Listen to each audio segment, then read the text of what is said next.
My name is Richard. I'm 71 years old, and I spent most of my life thinking other people were the problem. Bad friends, difficult relationships, people who didn't understand me. That was the story I told myself. And for a long time, it made sense. Because when things don't go the way you want, it's easier to look outward than inward. Easier to blame people. Easier to say, they don't get me. They don't care. They're the reason things keep falling apart. And I believed that for decades. Until one day, something happened that forced me to see the truth. Not the version of the truth that made me feel better. The real one. The one I spent my whole life avoiding. And when I saw it, I wish I could unsee it. Because the problem wasn't them. It was me. It didn't happen in a big moment. No dramatic event. No one sat me down and told me the truth.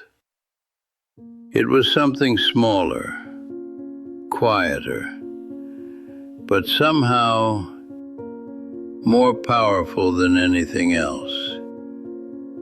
I was sitting alone one evening in a house that felt too quiet. No calls, no messages, just silence.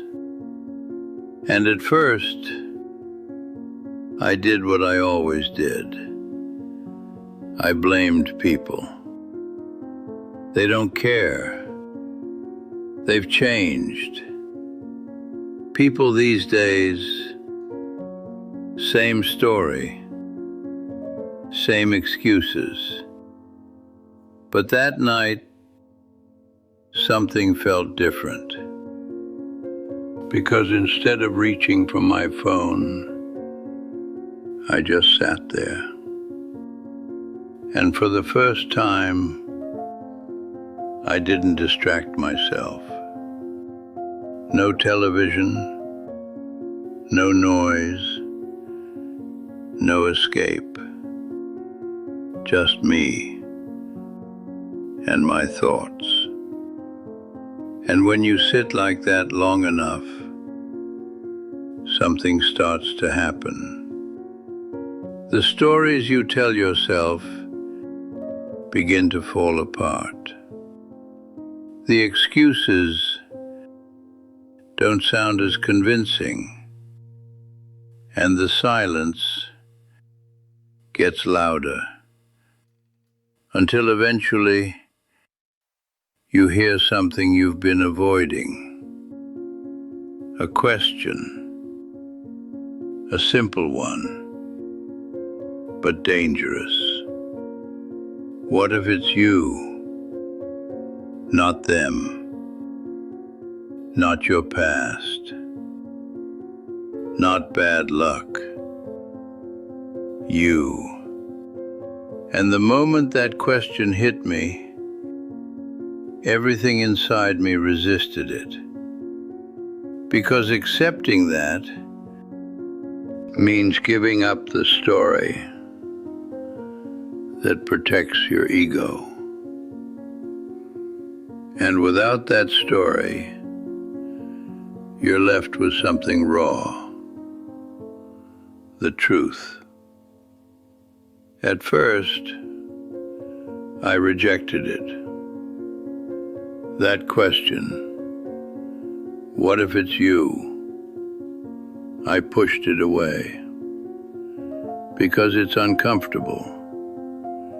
It's easier to believe the world is wrong than to accept you might be. But the problem with truth is, once it enters your mind, it doesn't leave. It stays there, quiet, waiting.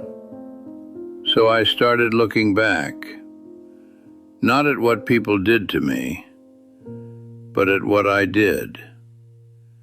And that's when I saw it. Patterns. The same arguments in different relationships. The same endings with different people. The same frustrations over and over again. And suddenly, it didn't feel random anymore. It felt familiar. Let me tell you what I found. I wasn't listening. Not really. I was waiting for my turn to speak. I wasn't understanding people. I was defending myself. Every conversation felt like something I needed to win. Every disagreement felt like an attack. So I reacted. I explained. I justified. I pushed. And over time, people pulled away.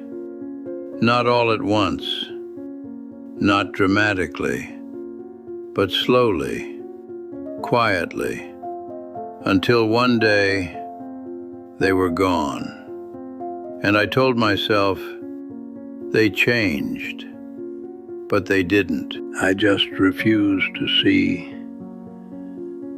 what I was doing. I was difficult to be close to, not because I was a bad person, but because I was unaware. And awareness changes everything.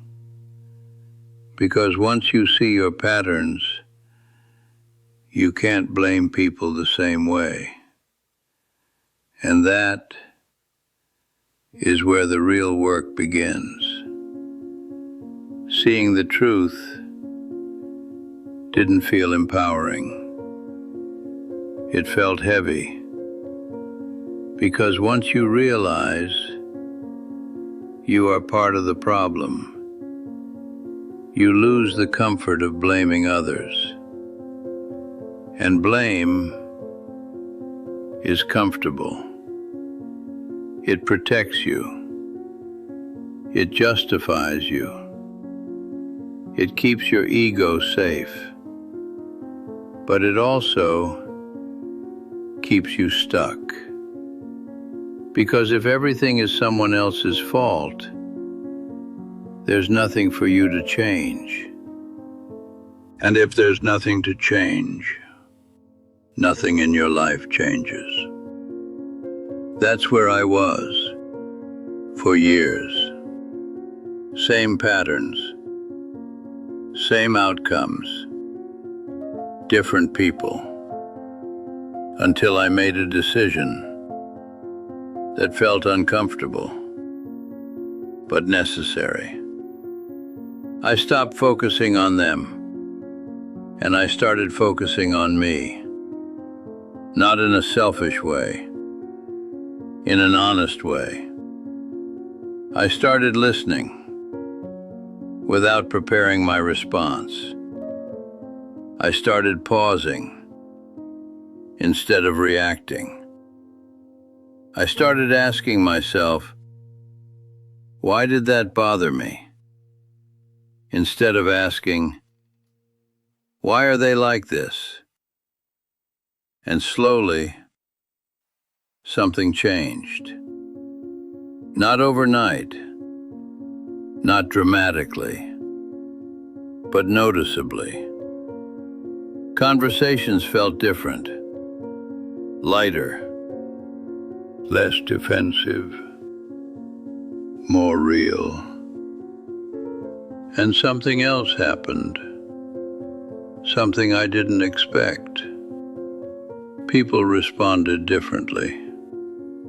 Not all people, some still left. But the ones who stayed felt different, stronger, more honest, more real.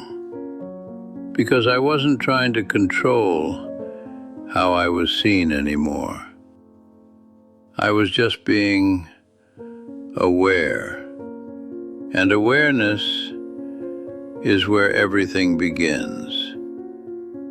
So here's the truth. The hardest lesson of my life wasn't about other people. It was about me.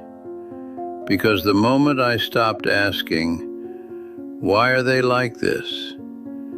And started asking, why do I react this way? Everything changed. Not around me, inside me. And that's the part most people avoid. Because looking at yourself honestly is uncomfortable. It forces you to admit things you don't want to see. Patterns, habits, reactions you've repeated for years. But once you see them, you have a choice. You can ignore them and stay the same. Or you can face them and finally change your life. Because the truth is, most people don't change. Not because they can't, but because they won't look at themselves.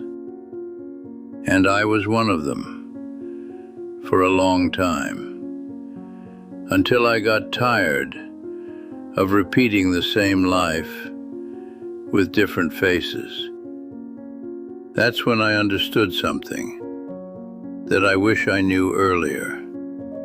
You don't change your life by changing people. You change your life by changing yourself. And when you do that, something unexpected happens. The right people don't feel difficult anymore. And the wrong people don't feel necessary. So let me ask you something. Be honest. What pattern in your life keeps repeating with different people? Think about it. Because the moment you see it is the moment everything can change. Write it in the comments. Because awareness is the beginning of a different life.